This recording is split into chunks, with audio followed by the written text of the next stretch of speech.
Welcome and thank you for joining our Under Pressure Strategies to Navigate Emotional Disruptions in the Family Business discussion today.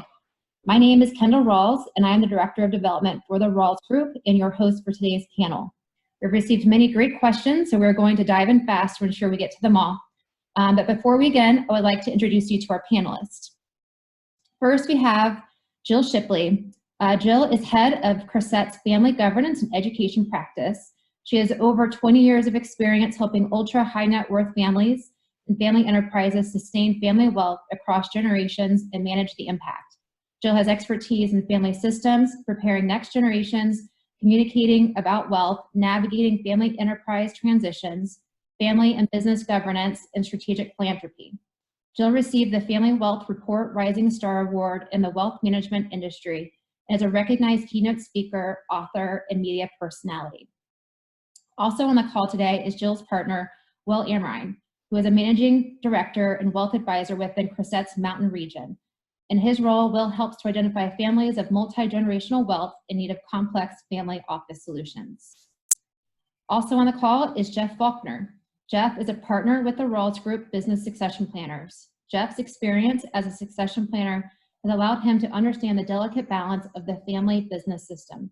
With over 20 years of experience as a succession planner, Jeff leverages his background in psychology to help business owners navigate and attain their long-term family business strategy and succession planning goals. Jeff specializes in collaborating with high net worth individuals and their advisors, addressing complex dynamics to ensure the business and family can thrive for future generations. And also on the call is Hugh Roberts. Hugh is a partner with the Rawls Group Business Succession Planners. For over 40 years, Hugh has passionately dedicated his career to working with owners of capital-intensive family-owned businesses. Hugh specializes in dealing with issues that must be resolved by clients and their families in order to preserve assets and develop succession plans for their organizations. Working in concert with the client's other advisors, Hugh orchestrates the development of an integrated plan addressing the business's tax, financial, family, and emotional issues, which must be overcome to ensure the preservation of businesses, estates, and their families. Thank you to all of you who submitted your questions. Before we move forward to answer them, we want to first check in on how you guys are feeling today. And I'm gonna pass this on to Jill, and she's gonna talk you through some of these interactive questions. Thank you. Good afternoon, everyone. It's a pleasure to be with you today. Yes, we wanted to make this a little more interactive. So of course, please feel free to use the Q&A box at the bottom of your screen to type in questions you have. But we'd also like to just get a sense of how you're feeling today and what's causing you pressure or stress. And the way we're going to do that is through an interactive poll. So if you'd grab your phone and text 37607 in the to line, and then new water 164. And once you hit send, you'll have access to participate in our polls. And I promise you, we're not saving your cell phone numbers. It'll be deleted after this program. So if everyone would please get their phones set up, we'll get started with the first question. So we'd like to know, how are you feeling these days? And I have to be honest with you, I think I vacillate between every single one of these emojis. So if you can think, if I was to sum up how I'm feeling during this time today, what emoji would you pick? And what you're going to do is text the letter A, B, C for the associated emoji for how you feel.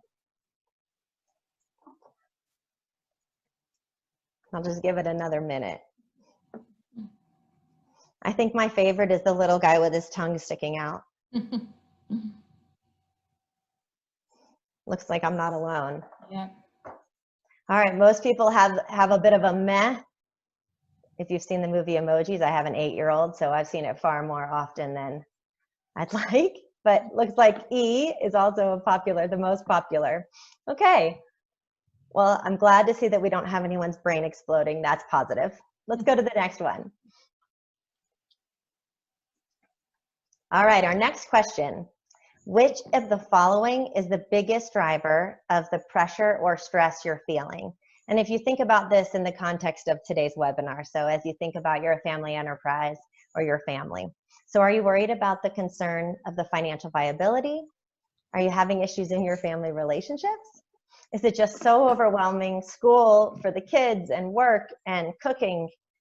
Is it an overarching fear, or is it just everything on the screen and then some?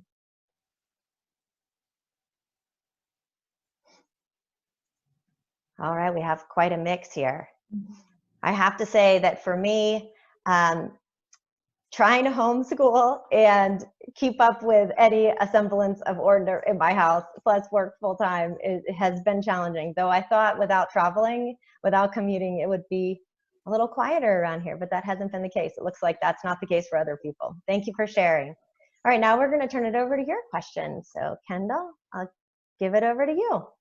Thanks, Jill. And thank you for participating in the panel questions. And yeah, just as Jill said, if any of the questions bring up some other follow-up thoughts that you have, please feel free to either use the chat feature or the Q&A feature, and I'll be monitoring that, and we'll ask your questions. Make sure we'll get some answers to your questions. So first, Jill, how does someone navigate the fine line of boss and relatives, relationships in work and at home? Well, a big question to get us started, right? I have always loved the metaphor, if you've heard of it, in the world of family enterprise, using hats. So there's actually a great cartoon where the first frame of the cartoon is a man sitting behind a desk with his baseball cap on. It says boss. And there's a woman sitting at the desk in front of him, and he says, Maggie, I'm really sorry, but you have not been performing adequately, and we've decided that we have to let you go. And then the next frame of the cartoon is the same man, and his hat says dad. And he says, honey, I just heard that you lost your job. I'm really sorry. What can I do to help? So I think to start off, recognizing the role you're in at the time that you're in. So if, let's say you are the boss, the next gen, and your father-in-law works for you, probably at the Thanksgiving dinner table is not the time to criticize or advise, but it would probably be appropriate in the office. So recognizing the role that you play and the appropriate time and place. So in the boardroom, not calling your child baby or other pet names that we often have for our children, or if it's your spouse, recognizing the appropriateness of the time and space for where you're at. And then the other, I would say, is setting boundaries. So often our lives in family enterprise are very enmeshed, where they're very interconnected. And sometimes we just need to have our relative be our relative. And if you're spending a lot of time with your superiors or your subordinates and they happen to be family, it tends to mesh together, where over a family gathering, you're having a strategy session. So fostering the time to build the interpersonal relationships, I think, can go a long way in managing some of those tough boss to subordinate relationships when you're at the office. Thanks, Jill. So the next question, this one's for you, Hugh. How do you navigate the right path when different family members want different things? Some want to stay in the business and some want to leave. Well, first of all, it depends on what the issue is that we're trying to navigate. The question here is whether or not we're talking about business issues or estate issues in particular. When you're talking about estate issues and you've got some of your kids involved in the business and some that are not, that brings up all kinds of questions. Are we going to share everything equally? Are we going to give the business to those who are active in the business and other assets to someone, to the non-active kids? And often there's not enough assets there, so you get into situations of how much pressure do you put on the kids in the business in order to equalize it. And you really do need to pay attention to making sure from the state standpoint that the business is going to be able to continue, because often mom and dad get into that, it's got to be fair, it's got to be equal.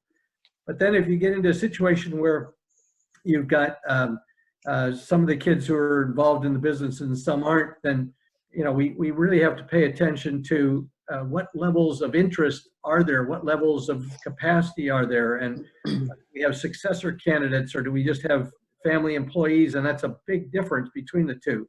And are we going to set clear expectations as to which roles we're in and whether or not we get to share equally in some of the benefits? Thanks, Hugh. Jeff, how do you handle a situation where the founder gives unrealistic expectations to the staff? In one situation specifically, there was a family member calling employees and giving directions, sometimes in a really cryptic tone. Oh, wow. Okay. So maybe that family member wrote that question. So there's probably one of a handful of things going on here. Maybe a combination of things. First, I don't think it's unusual at all for founders to have and give unrealistic expectations. I think most founders have a strong entrepreneurial spirit that lends itself to casting vision of what they see, often with little to no regard maybe of what it takes to make that happen.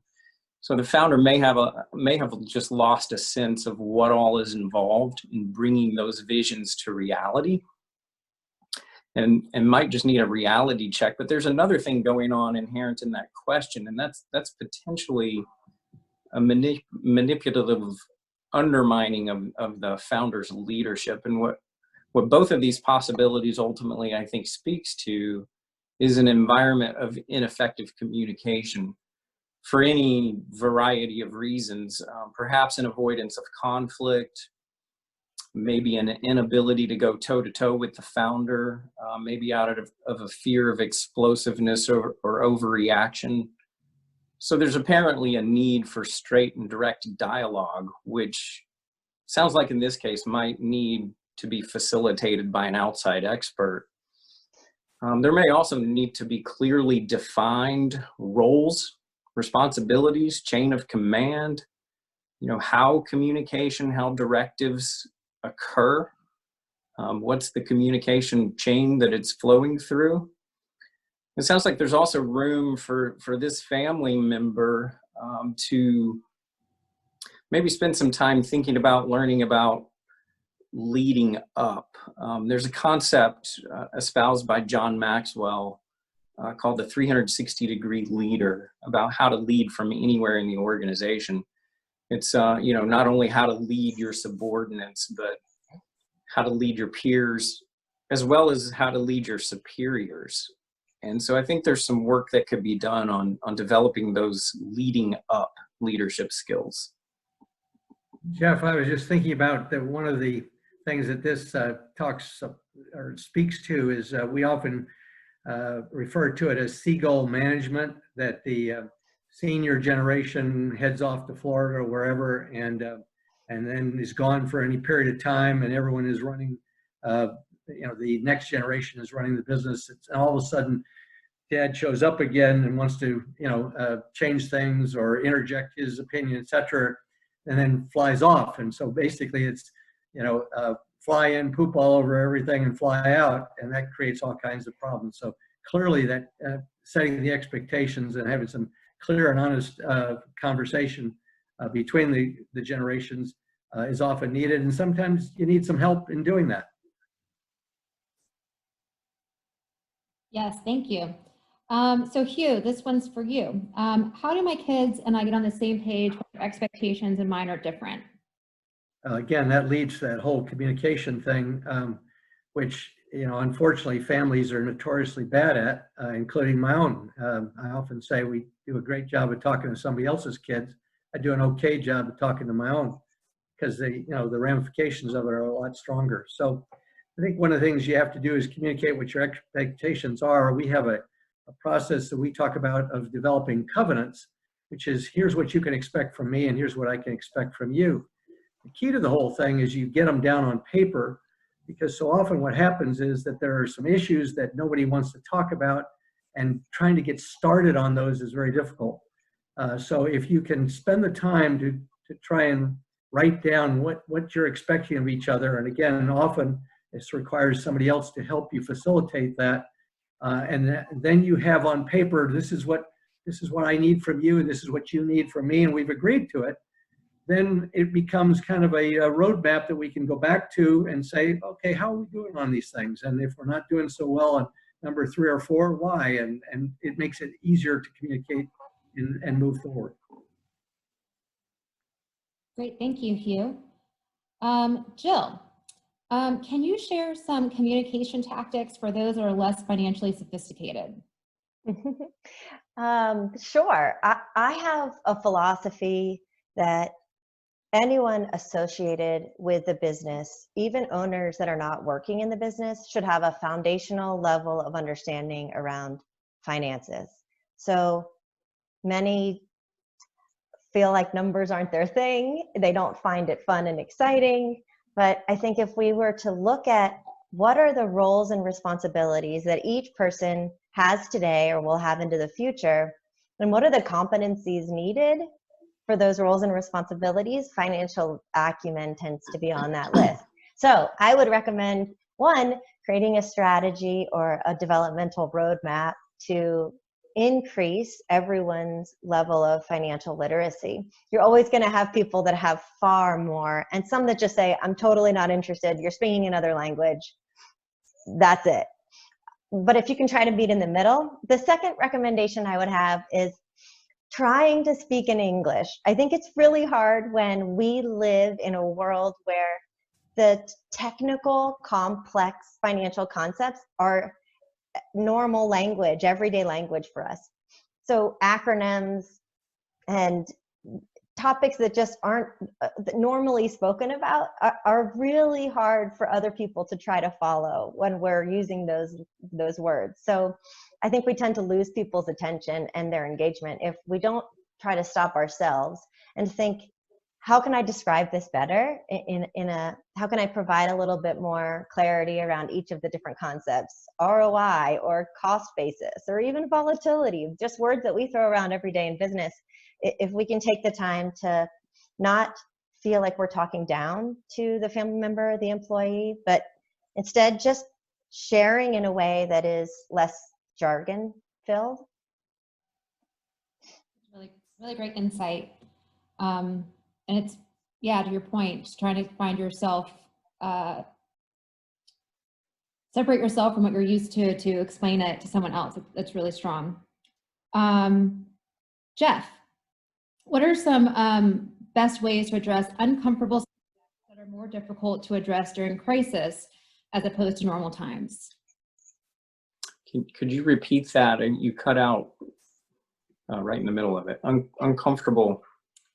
The best way to address uncomfortable subjects that are difficult to address during crisis as opposed to normal times. Yeah, so addressing uncomfortable subjects is never fun, much less in the middle of a crisis. In fact, they can be downright dangerous to address them during crisis. I guess one of the best ways to address uncomfortable subjects, especially in crisis time, is to carve out time and put yourself in an emotionally safe and relaxed environment away from the day-to-day chaos. You know, go away from the business, put your cell phones down, eliminate distractions, and focus on the conversation in front of you that is a difficult one, even in good times. The world is not going to fall apart when you pull away from distractions for a few minutes or even an hour or two. Addressing the tough stuff also requires a great deal of trust and confidence in the relationship, because to do so requires that you speak the truth. Truth, however, without compassion is brutality, and I think we have to understand that. And so learning to speak the truth in love is an important concept, and communicating with respect for the other person, with sensitivity to who they are, with sensitivity to what their particular communication style is and how they best receive messages, are vital components to being able to navigate an uncomfortable subject. Jeff, I would just add, I love your comment about understanding the other people's style. So sometimes if there is a difficult subject, needs to be addressed, it helps to communicate that you need to communicate about it. So people have time to think and process before the meeting so that they don't feel so put on the spot. Yeah, great point. Great. Jill, so this is a two-part question. I'm going to ask you A, and then when you're done, I'll follow up with B, but they're kind of Okay. along. So A, how do I manage negative emotions of others when I am in a position to encourage and lead? Oh, wow, there's so much to be said about this. I think that one, the more that we can do to validate, the better. So I far prefer validating, this is tough, and it's okay that it's tough, and it's okay that you're struggling with it. I think that's really important, rather than trying to be a cheerleader all the time and saying, there's far worse things going on in the world, or we're lucky we have it this way, or hopefully no one's saying just suck it up. But I think that the more we can recognize that it is tough and it's okay to be down. I think the second point is know your audience. So we all have different ways that help us get out of a down place. So the more you can know the person that's struggling and what helps them in those moments, maybe it's humor, maybe it's not, maybe it's sarcasm, maybe it's a distraction. Why don't we just focus on something else for a little while to get our mind off of whatever it is? Maybe it's that you could really lend a hand and be helpful. So the one thing I would say when you ask, how can I help? If they don't tell you that they want advice, don't give it. I think it's so easy to try, because we care, it's all good intentioned. But when someone's struggling, our first inclination is often to try to give them ways to fix it, or for us to step in and fix it. And if that's not what they want, sometimes we just want to be heard. So giving them the space to be heard, allowing them to be down, and letting them know that you're there when they need you. I think that's right, Jill. I think most of that negativity tends to resolve itself when people do feel heard, and when that validity occurs. It's only going to occur when there's a sense of empathy. When you've taken time, I need to take time to see things from your perspective, how you're seeing it. If I could get into your shoes, into your world, and see things through the lenses that you're looking through, your perspective will make sense to me. And that's how I get to a point of being able to validate that what you're feeling right now makes sense. Yep, great point. What's part B? Yes. So how do I convert negative emotions and responses to positive winning attitudes? I really like that. I wish I could give you a silver bullet that would say, well, you just do this and then you can turn yourself around. But I think some of the advice is similar to the advice for someone else, that it's okay if you're down. And if you feel like you need to get out of it, think about what works for you. Maybe it's putting aside what you're doing and watching some silly comedy show on Netflix. Maybe it's watching a cat video on YouTube. Just taking a moment to reflect on, one, give yourself permission to feel down. Two, assess is it okay for me to just be down, and then be down. And if you need to get yourself back up and have that winning attitude, think about what are the ways what are the strategies that work for you normally to pick you up. I mean, honestly, for me, once in a while, I just need a bit of a break, and I am a bad parent, and I let my son play far too much Fortnite, and I sneak away and have a glass of wine, and all of a sudden I'm in a much better place. So whatever it is that works for you, give yourself permission to be down, and then try out some things to make you feel a little better, and ask for help, right? Same way that you're trying to support your employees and family members and associates and friends, look to them to do the same for you. I agree with that, Jill. And I would just remind everybody, clearly we are going through a very stressful time, and everybody is dealing with stress at one level or another. And stress is can really wipe you out. So you got to pay a particular attention to what are the things that can remove stress, and getting extra sleep right now, because I remember one time sitting in the waiting room when my mother was having surgery and saying to my brother, I'm just wiped out, and I was doing nothing but sitting on the couch. So with this extra stress, get extra sleep, get that exercise, pay attention to those things, give yourself a break. All those things that you're talking about are really critical. I love the point about exercise.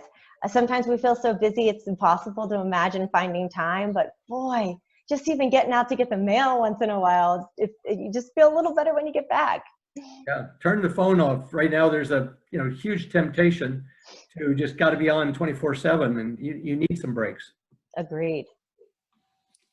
So I have one more follow-up question. It was just submitted about the topic we were talking about. Is how does one unravel or work through negative emotions they have about others?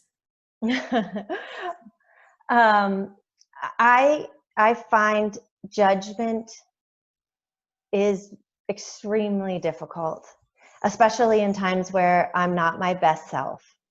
So I'll just validate that's the fact that you're asking the question says a lot about who you are and how you're trying to be different, your level of awareness. I think breathe before you react. I mean, it's so common sense, but sometimes we just get a little more defensive when we're in a challenged place, and we always say things we wish we could take back.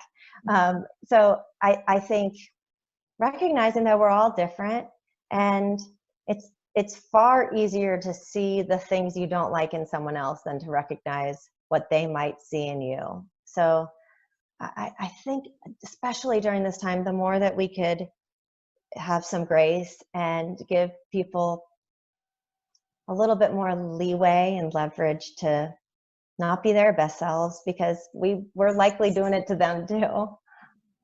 Jeff or Hugh, do either of you have any good advice? Yeah, I think I would add to that, Jill, that recognizing that most everyone is going through some sort of challenge. And if we can get to a position where we just live with that awareness that everybody's got some challenge in their life, and get to a place where we start asking, how can I help you? It really reframes the relationship and puts you in a position to not be judging or not, unaccepting of other people, but to really to be helpful. And I think putting yourself in a position of being helpful helps resolve some of the negative emotions that you have towards others.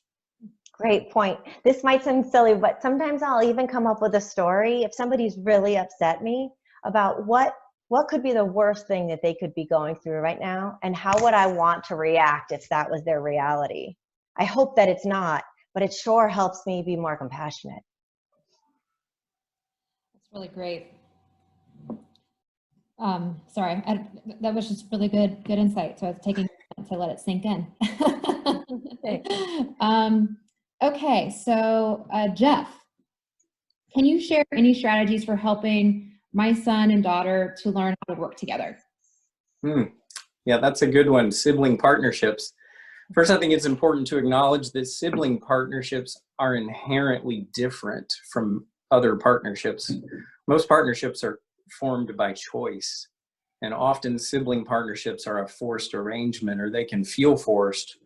I think to make them effective requires some intentional effort on the part of the siblings to forge themselves into an effective team.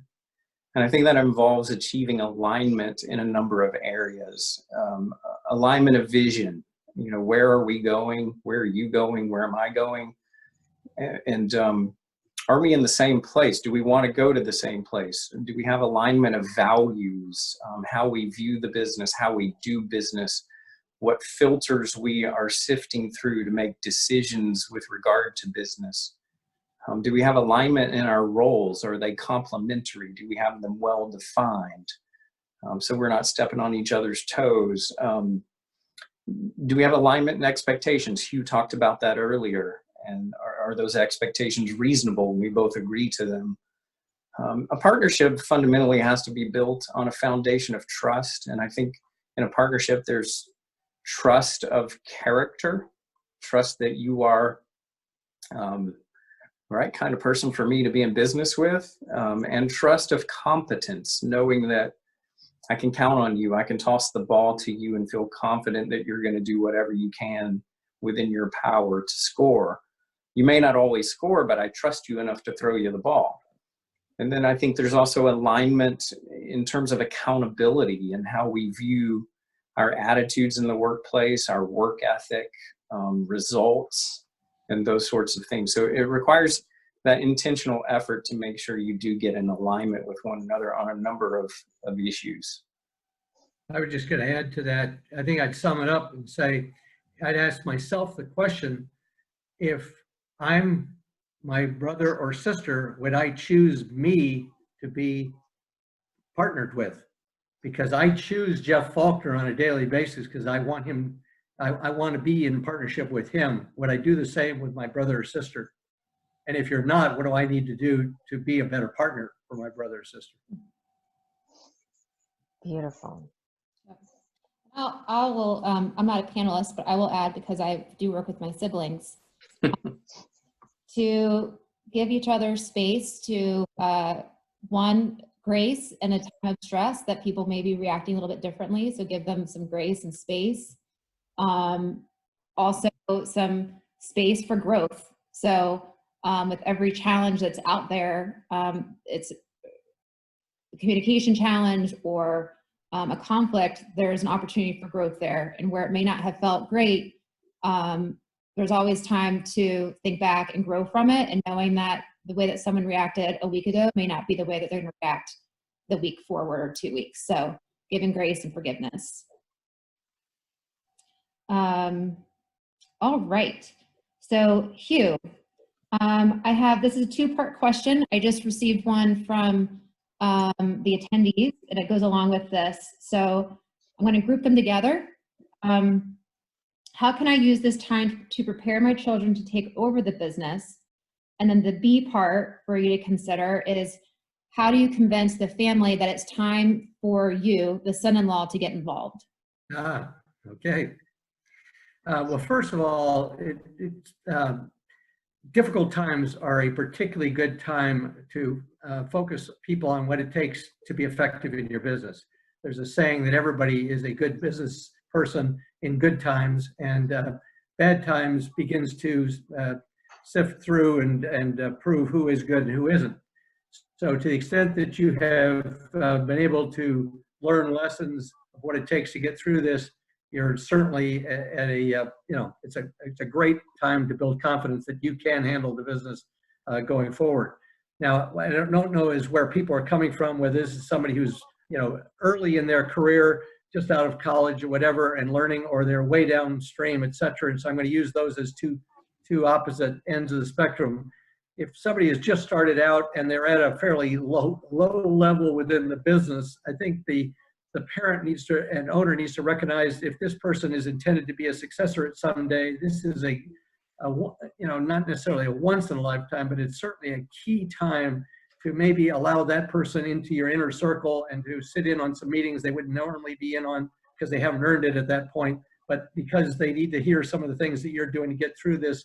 This would be a good learning experience. On the other end of the spectrum, if they really are ready to go, then let them go. If this is a great time for you to work alongside of you and to allow them to take a more greater leadership position and show the rest of the team that they're ready. They're gonna help the whole team make it both now and into the future. Second part of that question from the son-in-law standpoint, that's always tricky, and hopefully you've earned the respect. Hopefully they're looking at you and saying, this person really has what it takes. Because first and foremost, you have to earn respect, and my assumption is that you have done that. And if you haven't, then that's a whole different ballgame. But assuming that you have earned the respect, the big question is, why aren't they turning to you to say, okay, let's do it? And that leads into lots of questions that I'm not sure I know enough about your situation. Is the dad not letting go? Are the other siblings jealous of you being in that position? I mean, because the leader should be the person who is most qualified, regardless of whether they're son, son-in-law, daughter, daughter-in-law, or whoever, or even a non-family member. We need the person most qualified as our leader. Great, thank you, Hugh. Jeff, can you provide some suggestions on how to fairly cut salaries of owners, kids, and family members and effectively communicate it? Glad you got that one. Yeah, do it fast and run fast. Make sure you get the running shoes on. Boy, cutting someone's pay is always difficult, but I think there's a couple of angles inside a family business that need to be addressed. First, I think the cuts have to start at the top, and second, with the family, and third, with everybody else. And I think the message that we're sending there is that we're the leaders, and we're going to lead when times are good, but we're also going to lead when it's time for us to eat the bugs. And part of this is about helping your children earn the respect they can only earn. You can give them lots of things. You can give them a job and a paycheck and a job title. You can even give them stock and cash. What you can't give them is respect. And when they participate in taking these cuts in the same manner that you are, then you're helping them to earn that respect. Now, for some of you, it's a good opportunity to get their pay back in alignment with where it should be. And for some of you,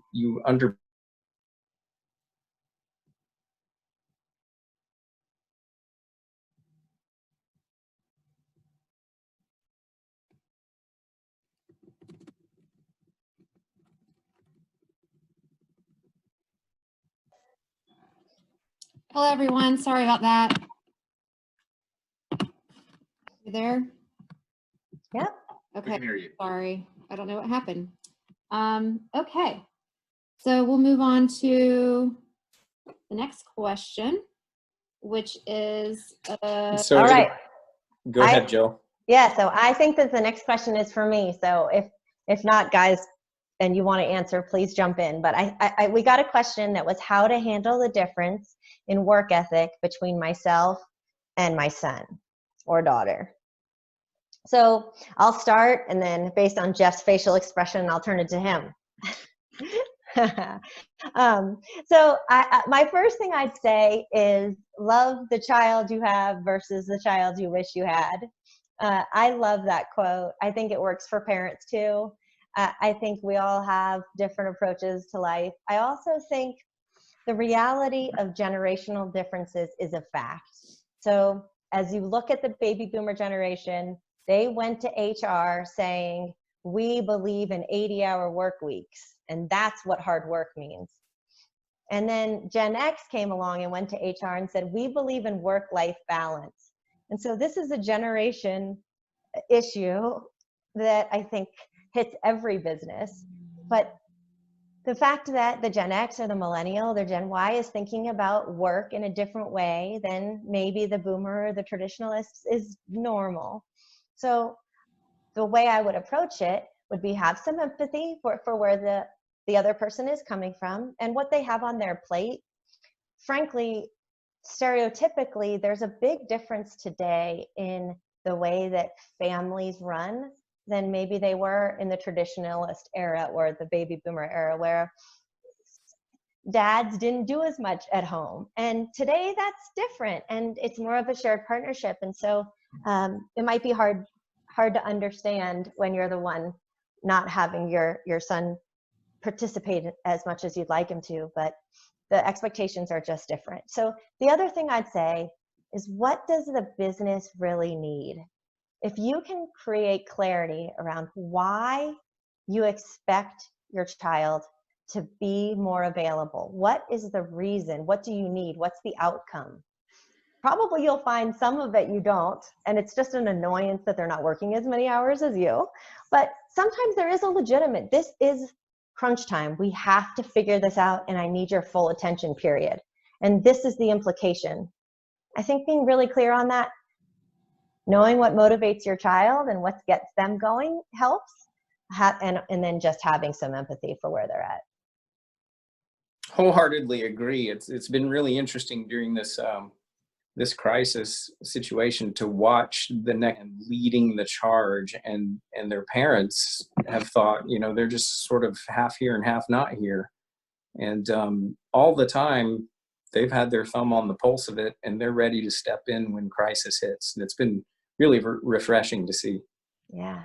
And the bottom line is, in most businesses, you can look and see, are they getting the results that you want? Forget about how they're doing it. If they're getting the results, then stop worrying about they're doing it differently than you are. Good point, Hugh. Kendra, are you with us on the next question, or do you want me to keep going? I'm here. I'm not sure what's going on with my connection, but I'm here. So I believe it's Hugh. Is this a good time to take care of family mistakes, meaning remove those who failed their way into the business and are now failing their way through the business? Oh boy, there's never a good time to take care of family mistakes because basically we've created problems for ourselves, and that was happened years and years ago. Generally, we allowed people into the business for the wrong reasons. We allowed them to fail into the business. We've put them in. We've made the family business just a safe harbor instead of it being a place where people earn their way into the business. As Jeff said earlier, you can give them a job and paycheck and all those things, but you can't give them respect. So I think it's very difficult to resolve family mistakes. Let me suggest that if that's the position you're in, then you've got to screw up your courage and develop some expectations that you think are reasonable. And I wouldn't try to go from A to Z in one breath, but you say these things need to happen that we have in order to move forward. And then allow the other person to elect to decide, are they going to do it? If they're not, in effect, self-selecting, and then make clear what your expectation is. If they don't do this, here's the consequences of not doing that. And again, if that person continues to just not do what you're telling them to do, etc., then at some point you're going to probably have to do something you have not been wanting to do all along, and that is to take them to task and potentially even fire them, which is the ultimate thing that most people worry about. Hugh, I have a question for you. What do you think, piggybacked on that, what do you think about using the time as the reason? So because, so we're in a situation where the economy is struggling and we're worried about our financials. So maybe this is a good time to get rid of the people we've been wanting to get rid of. Now we have a better excuse. Yeah, but I understand. But when it's family, that's the problem. If it's a non-family member, it's a no-brainer. You just do it, boom. But if it's a family member, you've got all the ramifications that make up family dynamics. And I'm not so sure that I would use this particular time as being, I think it's a bigger issue involving your family. I do think, Jeff said it earlier, we all have to step up. Here's the things we need to have you do right now. Yep. You can take that and take one important step in the right direction, but I don't think you're going to solve this whole problem and do it under these conditions. Agreed. There's too much emotion going on right now. I don't like hiding behind the virus either. I think if we have a problem, let's address the problem. Let's not pretend it's something else. Thank you. Yeah. Jeff, what are your recommendations on how to deal with an older sibling when you are new to the business but are now in charge? Oh, fun. And I think implied in that question is that the older sibling is not new to the business. And so it's potentially a very delicate situation to come in as a younger sibling and then to rise up to be in charge. I think the younger sibling in this case needs to demonstrate a great deal of respect for the tenure of the older sibling. Apparently they're not a suitable leader, but they still have experience. They have knowledge that might be of value to you. They might know where the landmines are, and that could be very helpful. And I think also exercising a permission-based leadership versus a positional leadership. That is, I'm in the position of the leader, so I'm in charge, therefore you do what I say, versus acknowledging the older sibling, and building that relationship and understanding that the older sibling needs to buy into you relationally before they buy into your leadership. So spending time with them, energy and focus on the relationship and understanding that you're in a position to meet the needs and desires of the older sibling. I think that would be my suggested approach. Thank you. Hugh, what are some insight for siblings to communicate and interact when only one is directly involved in the day-to-day operations of the business? Okay, well, the biggest question there is, are those who are not active in the business, are they involved in ownership in any way, or expected to be, owners in the near future? To the extent that they are not owners, then essentially you just there's not a great need to communicate a whole lot. You certainly want to be, you don't want to create family issues, but you don't need to get deep into it. But if they are owners, then they definitely have a reason to want to know some things. And I think you have to respectfully provide opportunities for family discussion and a forum. Family Business Council is one of the tools we will use, where we gather on some type of regular basis. It might be every 6 months, it might be once a year, depending on what's going on. And you use that forum to help instruct everybody and inform everybody and answer questions and things of that nature. Great, thank you. Jill, my siblings and I have such different personalities. It is reasonable to expect we can get along and work together after our parents are gone. If yes, how are we going to make it work without destroying our family? So I know we're running close on time, so I'm going to answer this fairly quickly. I would say the answer is yes. I believe it's possible. It takes work. One of the things we do is help each individual family member understand their style and each other's style. So self-awareness and reducing judgment on the differences in personalities. I also would say practice now. Before your parents are gone, have meetings where you're in the room by yourself, experiencing what it's going to be like when your parents aren't there. You have the safety net that they can come in, but do a fire drill and get prepared, practice. This is about habit, and the more we work at it, the better that we're going to be. So I would say it takes commitment, and also it doesn't always work, and that's okay. So having an exit plan in place before the parents are gone, so that people don't feel like they're handcuffed, so that they feel like if this isn't working, I have a way out, and my parents blessed it. Because God forbid the parents pass away and then you all feel like I don't want to let them down, so I'm going to suffer through this going forward. Great, thank you. Jeff, what policies do you recommend putting in place to protect the family from business decisions and the business from family dynamics? Well, I think that depends on the particular situation, but I think there's a handful of core policies that belong in just about every business we encounter. It starts with, I think, a general family business employment policy, which would outline basically the criteria by which family members can come into the business in the first place, and then outlining, how they get paid and how they're going to advance, those sorts of things. And then I think also core to policies are making sure that we address the behavior and attitude expectations that we have. We don't assume that next generation children know how we expect them to act. We don't assume they know how to dress appropriately, or that we expect them to show up on time and to not leave early, and those kinds of things. That needs to be spelled out.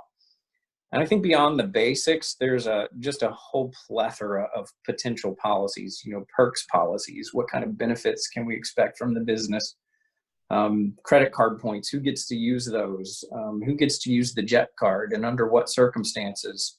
It depends on your family, and it depends on what all is involved in your family business as to what those policies could be. What kind of distribution policies are we going to have of net profit, either from the real estate or the operating company? I think those things need to be spelled out, but those get into the particulars of situations. Thank you. Hugh, it has been decided, excuse me, it has been decided I will be the successor.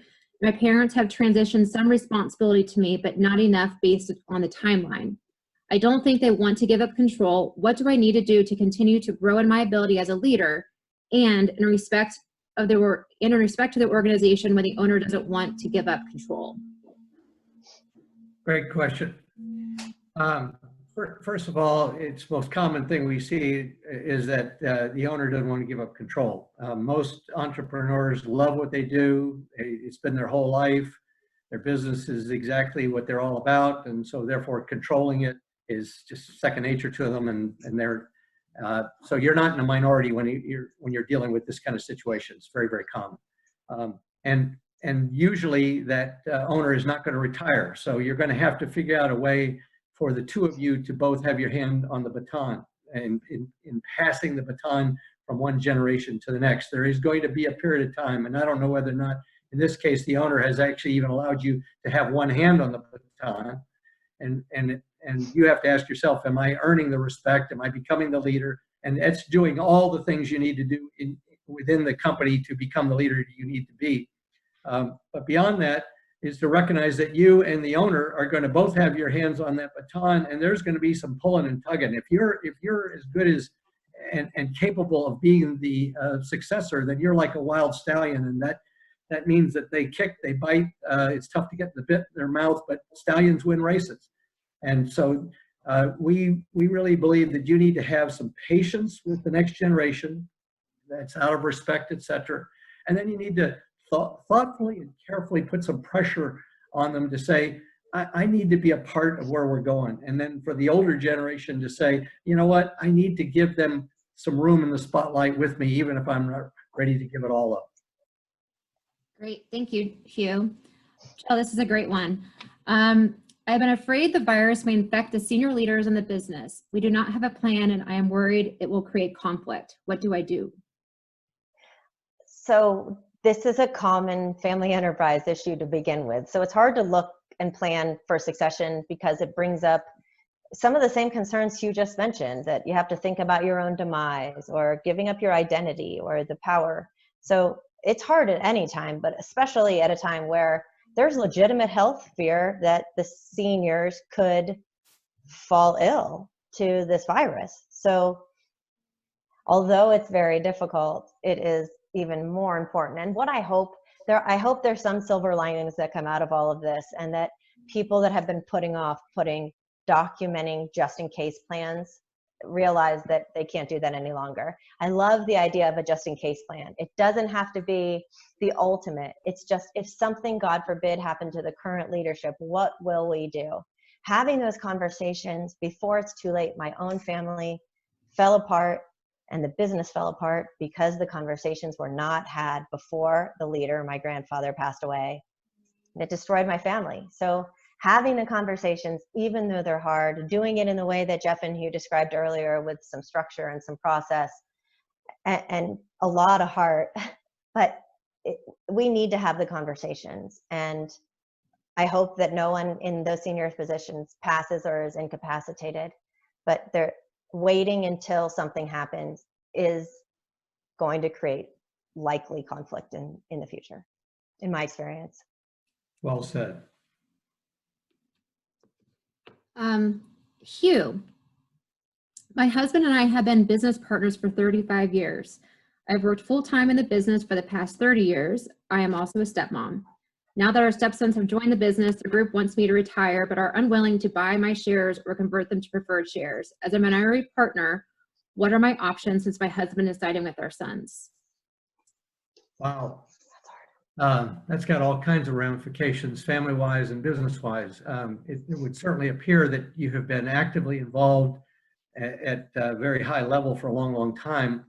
And so, your identity is probably all about this, your involvement. It's been your life, it sounds like. We're talking about relationships. We're talking about control. I don't know whether or not your stock holdings, why would they want to buy you out unless there's something related to you have control or would be in a controlling position. This comes down to some issues of compromise. It's probably going to take somebody helping you think this thing through and trying to define, well, what are the reasons why they, that there's a desire to push you out, et cetera. What is it that you are doing that is causing this? And it may be nothing at all. What is it that are issues on their part that are causing them to want you to be out of the picture? And unfortunately, in a family business, this is going to affect family and business in a pretty negative way unless it's handled very carefully. And one of the golden rules is there's no business gain with the family loss. Absolutely correct. Okay, so we're getting close. Jill, I know that you have a 3 o'clock hard stop. Do you have time for one more question? Love it. Okay.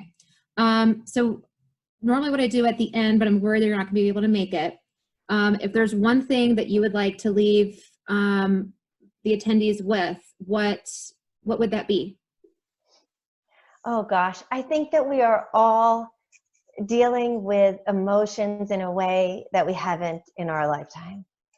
And it's okay to feel all the different ways that we feel. I think for me, giving myself some grace and compassion and permission to be a little bit not my best self and then apologize for it. And I find one quick thing is just, it's hard to even find space these days with young kids to go to the bathroom by yourself. I mean, we used to be in a world where we commuted and at least I had a half hour in the car with no one asking me for something. I hated it, but gosh, do I miss it. So I think finding ways to make space for yourself and your needs, and don't feel bad for asking for them. We have a lot of togetherness right now, and that's wonderful. It's such a blessing. And hopefully we can find to be grateful for that opportunity. But whew, sometimes we just need to exhale. So saying without screaming, I got to get away from you, fools. It's saying, every day I'm going to take 15 minutes for myself. I think that's one of the best things that I find during this hard time is making time for myself, though it feels like it's impossible. Awesome. Thank you, Jill. If you have to drop off, thank you so much. I appreciate it. Thank you, everyone. So much. Thanks, Thank Jill. you. So Jeff, I have one more question for you, and then Will, I got a couple questions for you. Jeff, so how do can you give some insight for navigating closely held business transitions when the next gen is not interested in continuing the family business? Oh, sure. That's an environment that we typically refer to as a succession bridge environment. And it involves a kind of a broader definition of family that includes a key manager or maybe a group of key managers as your succession bridge. And the exact nature of how you build that bridge, I think, depends on what that environment is. Key managers, in essence, can be incentivized to run the business on behalf of your family in exchange for something, whether it's in the form of some kind of a deferred comp arrangement or phantom stock or maybe even equity in the business. Lots of ways to structure this. I'll give you a couple of examples. Hugh and I have been working for the last several years with a company in which key managers have been formed into a board of trustees succession bridge with the business actually going into a trust upon the founder's death. And the beneficiaries of that trust are not his children. The beneficiaries are charities. And later on, should the board decide to sell the business, then the proceeds of the sale actually go to a family foundation. So a very unique environment. Another client is in the process of selling out to a single key manager, and it's structured in several stock purchase options when certain criteria are met. And so it's a nice scenario because it allows the owner to continue to be involved for as long as he wants to be, as long as he doesn't become disruptive in the process. But point being, there's a lot of creative ways to create effective succession environments when the next generation of family don't want to run it. And the last thing you want to do is sort of force them out of guilt or whatever to try and keep it going. That's not going to work.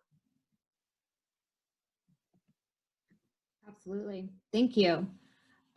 So Will, so patiently waiting for your questions. Thank you so much for being on the panel with us. Absolutely.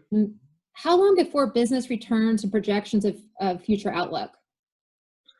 Yeah, that's it's at the end of the day, all these questions that we have that have driven around the family decisions. Obviously, this business disruption has created the stress, and unfortunately, there's some things that are going to need to happen to be able to kind of pull this stress away.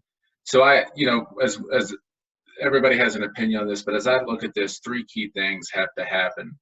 We really have to be able to find a therapy that works at a high rate of success and being able to treat the patients that get the virus. Several breakthroughs here over the last couple of days, but nothing yet that's been 100% confirmed.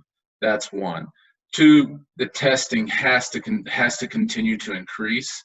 We have to be able to test not only for the people that do have the virus, but then also the antibodies. A lot of early results are showing that, depending on when you think that the virus was here, some dated back even into November, being in the United States, that a lot of us have already been exposed to it, and some even have had it and just were never diagnosed.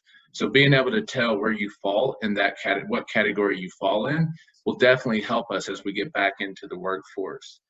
And then three, which is probably the most important, is having a vaccine that was found that can eradicate the virus.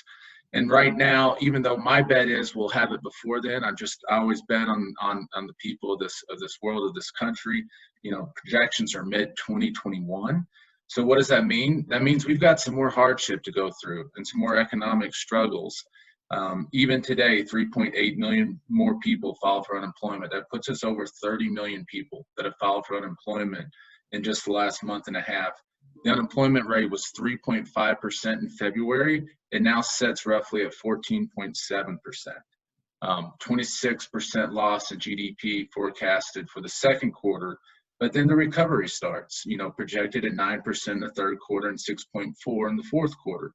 So, with all that being said, all those three factors I laid out are what's going to drive it, but based on current projections, returning to normal, unfortunately, may look first quarter 2022 before we get there. And then with that being said, things may never, ever return to normal. I've read this stat, which I think all of us are working in this environment today on this webcast, but 62% of employed Americans have been on have worked from home or worked remotely. And of that 60% of them want to continue to do that going forward. So what does that mean for commercial office space? And what does that mean for our new norm for all of us on this call that have spent time day in and day out visiting face to face? So return to normal is still a distance away. Thank you. And what businesses do you think will have the hardest comeback after COVID? And what business do you think will bounce back fastest? I think it's pretty obvious where I think that the hardest hits are going to be, and this is talked about, and you see it not only in the businesses that are being affected now, but then also the valuations of those businesses. The travel industry is going to be very tough. I'm a frequent traveler here in Denver, the United Airlines, and I got noticed today that they're all the different things that they're doing to make it safer for us to get back in the air.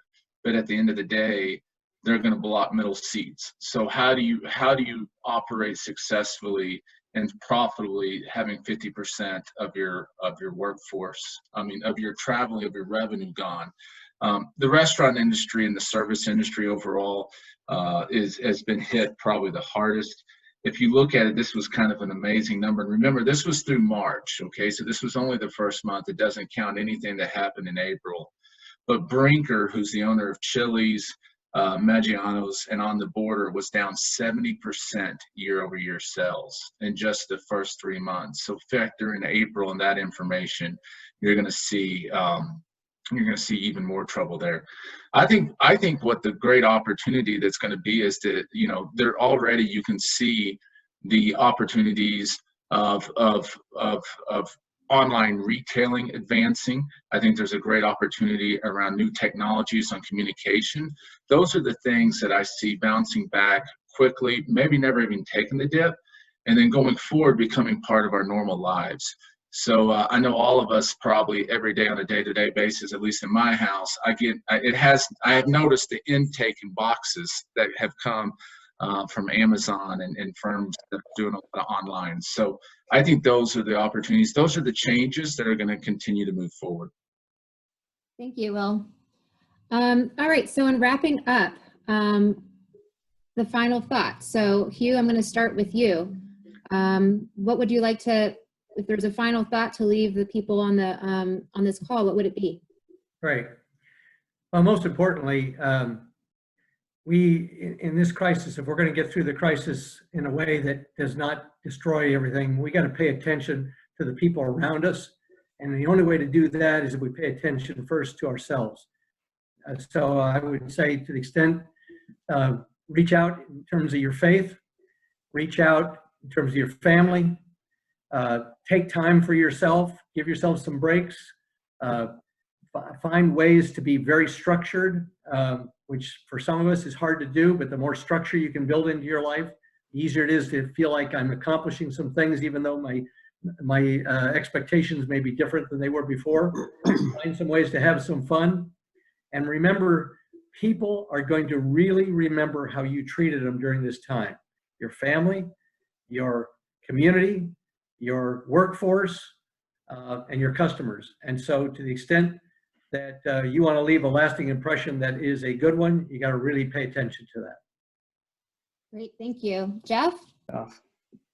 I would say a couple of things. I think with all the things we talked about on the call today, these are difficult subjects to deal with. And as a business owner, leader, I think there's a stewardship responsibility to address them. And so I would just encourage you to face the hard things, face them head on, and get them addressed. In terms of the situation we're in with COVID and kind of coming out of it and economic recovery, for those in the retail space, I think the only way out of this, or the fastest way out of this, is to sell our way out of it. And so to inspire your team to stay focused on sales and come up with creative ways to do it. And I think that focus and elimination of distractions will be really important to a quicker recovery. Thank you. And Will? Yeah, I think the advice I'd give is, and you know, we've talked about how hard it is to separate your work life and your personal life right now, and that's completely understandable, but try to an extent to do that. But then also what I think is, look, the silver lining and the time that you're getting to spend, if you have young children at home like I do, that time that I'm getting to spend with them, it's time that I probably never would have had before. You know, my wife made the comment a couple of weeks ago, it's nice actually having you around. So for all of us that spend time in your businesses and traveling and spending and working those 80-hour weeks at the dealerships or whatever business that you have, sit back and relax and enjoy that time with your family. You may not ever get it again. So prioritize and be thankful for that time as well. And things will get back to normal as sooner than some people would like. They'll get back to normal. And when they get back to normal, you know, you won't be able to get that time back. Great, thank you. And thank you guys, everyone who called in and submitted your questions. The richness of this conversation was very much due to your participation. Thank you to Hugh and Jeff and Will and Jill, even though she's no longer with us. Your insight and participation, just your experience and what you shared was of extreme high value, and I can't imagine anyone on this call didn't walk away with some great nugget. So if anyone has any additional questions, the contact information for Jill, Hugh, and Jeff are on the screen right now. And I realized I made a massive mistake and did not include Will's headshot here and contact information, but it is on the slides before, and I will circulate this to all of you guys, the recording, so you'll have his contact information too. Thank you all and have a great rest of the day. Thank you. Thanks everyone. Thank you, Kendall. Thank you.